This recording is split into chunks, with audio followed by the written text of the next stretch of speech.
Seerri addunyaa kanarra jiru lama, innis kan waaqaatii fi kan ilma namaati jechuudhaan barruu gabaabduu takka kaa'ee lafa. Eenyu taa'ee danda'a? Maaliif akkas jedhe kan jedhu kan wajjin ilaallu ta'a. Gaafii ogeeyyoonni fayyaa gaafatan gaafii mirgaatii. Kanaafuu ogeeyyoota fayyaa waan kamiinuu ni tumsinaa jedhe KFO'n ibsa baaseen.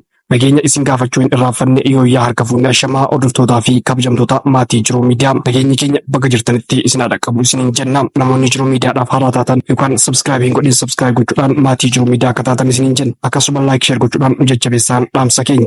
Gaafiin seera qabeessaa fi haqaa hojjettoonni fayyaa kaasan iftoominaan deebisu malee burjaajii hidhaa fi gochaa humna furmaata miti jedhee Koongireesiin Federaalaa Oromoo. Koongireesichi ogeeyyiin fi hojjettoota fayyaa Itoophiyaa gaafii mirgaa kaasan waliin akka dhaabbatu beeksise. Ogeeyyiin fayyaa dadhabbii fi nuffii tokko malee adda durummaan tajaajila fayyaa irratti kan hojjetan yoo ta'u, gaafileen dhiyeessaa jiran rakkoolee dhuunfaa isaanii qofa furuuf osoo hin taane sirna fayyaa lammiilee miiliyoonotaaf murteessaa ta'e cimsuuf akka ta'e hubatamuu qaba jedhe. Gaafiin ogeeyyii fayyaa dhimma hatattamaa fi seera qabeessa ta'e irratti kan hundaa'e ta'uu hubanna jedhe KFO'n. Mootummaan gaafii isaanii sirnaan ala akka ta'ee fi fedhii siyaasaa duuba jiru fakkeessuu sochii ogeeyyii fayyaa seerummaa dhabsiisuuf carraaqqii wal irraa hin cinne taasisuun isaa hedduu akka isa gaddisiise KFO'n ibsee jira. Ilaalchi akkasii hanqina baajataa, hanqina bu'uuraalee fayyaa fi rakkoolee iddoo hojii mijataa dhabuu dabalatee rakkoolee sirnawaa damee fayyaa keessa jiraniif xiyyeeffannoon akka hin kennamne taasisa. Rakkoo kanneen iftoominaan furuun wal amantaa tiksuu fi itti fufiinsaan tajaajila fayyaa mirkaneessuuf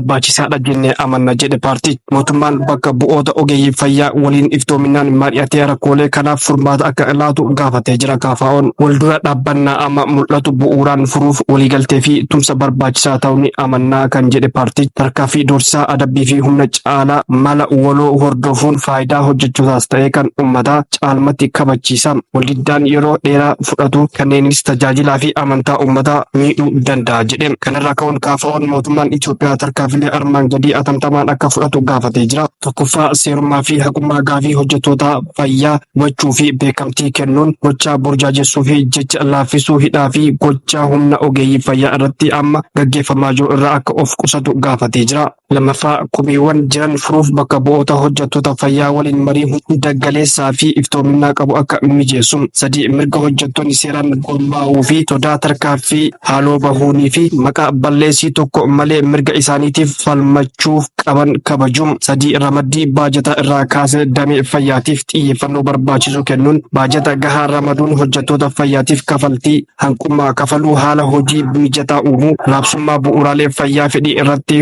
hundaa'e fi sirna itti gaafatamummaa irratti fooyya'insa waaraa fiduuf kutannoo qabaachuu fi tattaaffii gahaa gochuu qaba jedhe. 5. Damee kanaaf furmaata waaraa fi haqa qabeessa ta'e qopheessuuf waldaa ogeeyyii fayyaa, hawaasa siivilii fi qaamolee dhimmi ilaallatu waliin taa'ee hojjechuu qaba jedhe. Gaafileen mirgi hojjettoonni fayyaa yeroo ammaa kaasan hawwii bal'aa hawaasni keenya haqaaf, ulfinaa fi sirna bulchiinsa itti gaafatamummaa qabu horachuuf qabu kan calanqisiisu waan ta'eef gaafilee kana wal hubannoon furuuf sirna fayyaa Itoophiyaa cimsaa, guddina biyyaa jabeessaa jennee amannaa jedhe KFO'n ibsa haala yeroo irratti galgala kana baaseen. Taa'ee danda'a seerri lama jechuun jalqaba tan namaa fi tan uumaa. Akka seera namaa hariiroon hojjechiisaa fi hojjetaa jidduu waan mirgaa fi dirqama malee waan sossobbii fi sodaachisoo miti.